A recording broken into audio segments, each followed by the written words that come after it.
Hey guys, welcome back to Top 10 Nerd. I'm Ron McKenzie-Lefurgey. This video is brought to you by LEGO The Incredibles. This new game by Warner Brothers takes players on an extraordinary, fun-filled adventure, where they'll control their favorite Incredibles characters and team up as a family to conquer crime and family life. It's two movies in one game where you can play through moments from both The Incredibles and The Incredibles 2, work together and combine iconic abilities and unique powers to build amazing LEGO structures, modify your character's appearance and abilities using the Edna E mode, and of course, complete action-packed side missions and defeat iconic supervillains to rid the city of crime in an exciting open-world experience. Buy it now on PC, PS4, Xbox One, and Nintendo Switch. And in celebration of this new game, today we'll be talking about the various superheroes found in it. Since you guys know all about the kids by now, I'll focus on some of the adult superheroes so we can all learn something new. Now get ready, it's time for the top 10 superheroes in LEGO The Incredibles.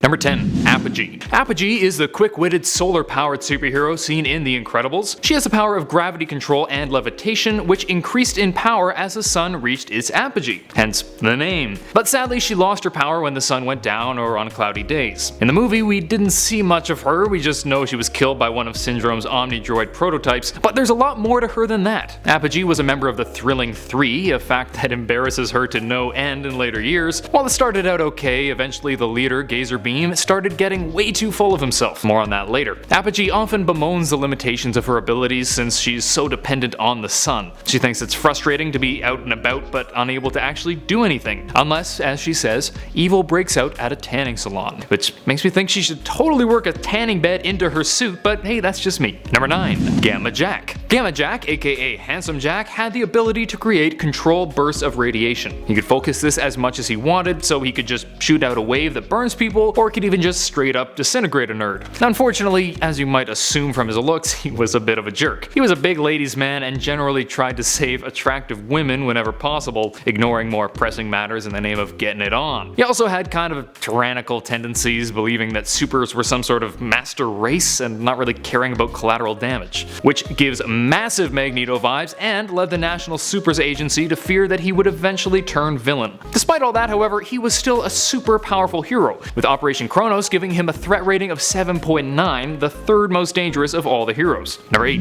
Blazestone. Blazestone is the pyrotechnic superheroine, member of Beta Force, and ex-girlfriend of Frozone. Her fire powers give her a bunch of abilities, allowing her to control and shoot fire, and even use heat to fly through the air. Sadly, her fire and ice relationship with Frozone didn't go so well, partly because of conflicting powers and personalities, but also because she wasn't exactly a catch. First of all, since her powers take care of pretty much every aspect of her heroics, from battle to transportation, she's kinda judgy of other supers who rely on equipment, which is a bit annoying. But that wasn't her only problem. She also apparently has trouble remembering what dimension she's in, causing her to talk super quickly sometimes, only to realize and act all smug about it, oh, I forgot what dimension I was in. Plus, when she got angry, she had a tendency to, set things on fire, pretty often, which Frozone would then have to go put out.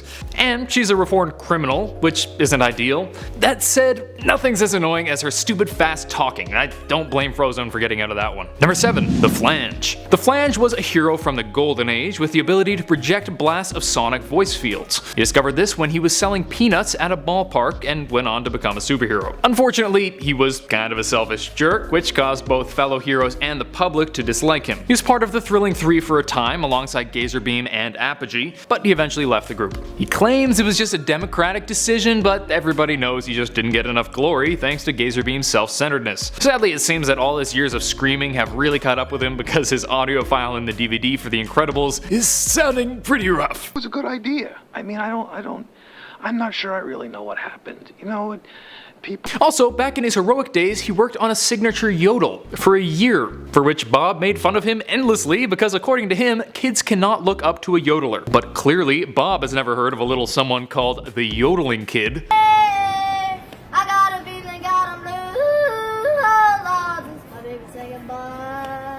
Number 6. Dynaguy. Dynaguy was a super with the ability to shoot disintegration rays from his forehead, which could disrupt atomic forces among atoms. This caused him some problems because he couldn't figure out how to work disintegration ray into his name, but one day this guy was sitting in a diner, and after Forkman and Spoon Dude didn't work, he thought of it, Diner Guy. And when he realized that didn't make any sense, he decided he wanted his name to be dynamic, and he settled on Dynaguy. Anyway, Dynaguy was quite a powerful hero, shooting his disintegration rays and using ion propulsion rockets on his arms to fly around. He was actually one of the original members of the Thrilling Three, but as you can see, he wore a cape, and as we know, heroes who wore capes had a bad time. After his cape snagged the ground on takeoff, he was replaced on the team by Gazerbeam. And I've mentioned Gazerbeam so many times now, I think it's finally time to talk about him. Number 5.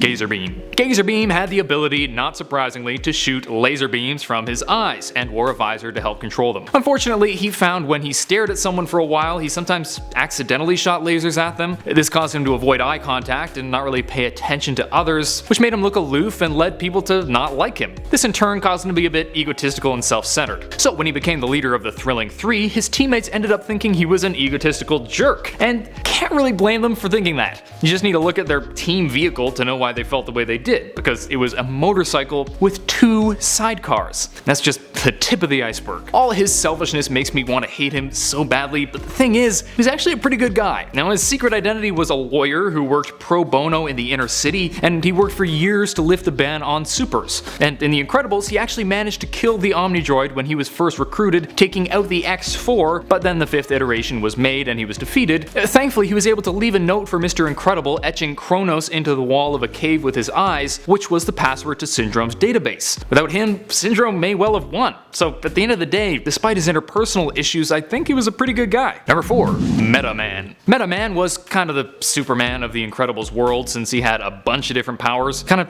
too many powers. Flight, super strength, X-ray vision, magnetic manipulation, teleportation, partial invisibility. He could even communicate with aquatic mammals. He was a good friend of Mr. Incredible, largely because they shared the same villain, Baron von Ruthless. His ridiculous amount of power caused him to be seen as the most powerful super of all time, and apparently he had some sort of leadership role over all the supers. Unfortunately, despite his incredible amount of power, he was one of the supers who died from a wardrobe malfunction. And no, I don't mean the fun Janet Jackson kind, I mean the not fun getting killed because of your cape kind, in his case snagging it on the elevator. Making fun of a superhero trope? That's meta, man. Get it? You get it?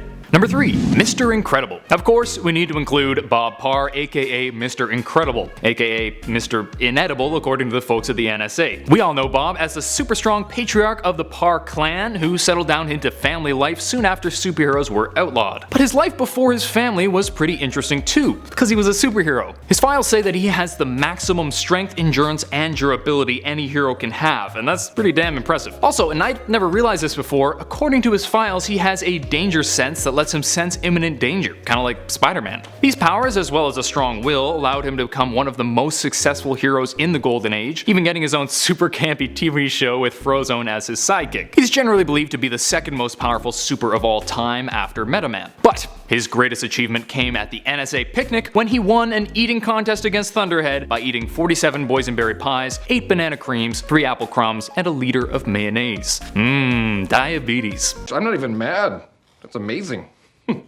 Number 2. ELASTIGIRL. Of course, we must touch on ELASTIGIRL. She was one of the stars of The Incredibles and arguably the star of Incredibles 2, and she has a pretty interesting history in heroics. As I'm sure you know, Helen Parr had the power of super elasticity. She can stretch herself to a pretty incredible extent, both to reach far things or even to change her shape, but it isn't limitless. She's able to stretch until her body is 1 millimeter thick, but she can't go any further than that, because that would be ridiculous. Helen worked really hard at heroics, a staunch feminist trying to not only make it in a man's world, but excel. And she definitely did that. She was so successful that she was asked to lead a new superhero team, Heroes Incorporated, but she refused. But all that feminism didn't stop her from being hella objectified, apparently being pursued romantically by a bunch of the best supers around. Wonder why? But eventually she met Bob, fell in love, and decided that there were some things that were more important than heroics, like love. Number 1. Frozone. I bet you guys thought I'd forgotten Frozone, didn't ya? Well, I didn't. He's the man. Frozone, aka Lucius Best, aka Samuel L. Motherflippin' Jackson, has the ability to generate and manipulate ice. He can shoot it, he's immune to it, he can even ride along on top of it. Look, let's be real, he's a black ice man. Not gonna dance around it anymore.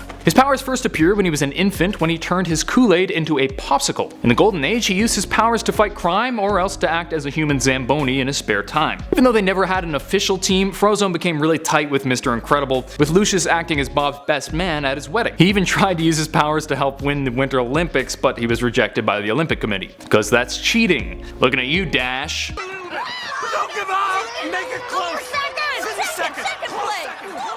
Yeah! As I said, he dated Blaystone for a time, but after the Supers started getting sued, he settled down with his wife Honey Best. And she keeps him in line, because despite all his ramblings about heroics and danger and the greater good, at the end of the day, she really is the greatest good he will ever get. That's it for today. Hope you guys enjoyed. If you did, please smack that thumbs up button and subscribe to Top 10 Nerd for more videos. Thank you once again to Warner Brothers for sponsoring this video. If you guys are itching to get your Incredibles on, you can buy this game on the main platforms pretty much anywhere they sell video games. It looks pretty awesome and has been receiving some rave reviews, which isn't too surprising considering how solid LEGO games tend to be. Also, let me know if you want a part 2. There are actually a lot of great character backstories in the special features, and I could totally get a second part together. Please, it's so fun. Until next time, I'm Ron McKenzie-Lefurgey with Top 10 Nerd. Later, nerds.